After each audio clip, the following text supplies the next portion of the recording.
Through the job market for quite a loop. We saw high unemployment rates, we saw the great resignation and a labor shortage, all within the space of a few years. Now we're seeing a new trend in the employment numbers. Our morning reporter TJ Anthony joins us live in studio with what we're seeing exactly now. Good morning to you, TJ. Good morning. Look, the latest numbers are out for Bibb County and they cover April. Now the unemployment rate dropped, but the number of people filing unemployment claims actually went up. Now some things could change for people looking for work and employers looking for employees. And we shut down, I walked away. I started selling stuff. Getting rid of stuff, emptied out my freezers, got rid of all the food. Carl Fambro had to make the decision to raise the fryers and turn the open sign to closed earlier this year because of staffing shortages. He says they were down to around mostly 9 part-time employees. It cost him business and money. For over a year, probably about $50,000, $60,000. He opened again in March after people started reaching out to him for employment.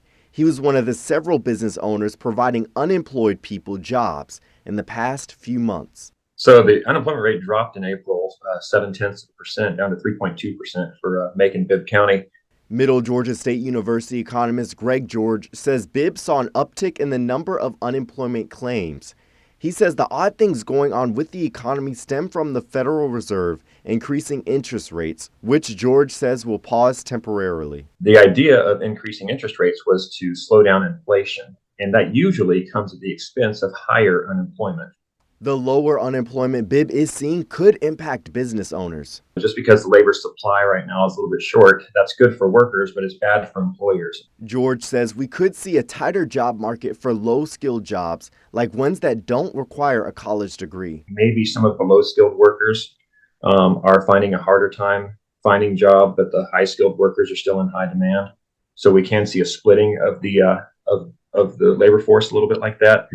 That's one reason why it's always good to improve your human capital. Right now, Fambro has 12 to 14 people on staff. He's happy to be back in the community. Yeah, I'm glad to be back. Yeah, I love it. Now, the Middle Georgia State University economist Greg George adds that 3.2% unemployment is below what they actually call the natural rate, which is 4.5%. That's the normal rate that you normally see people naturally transitioning between some jobs. Caitlin, back to you.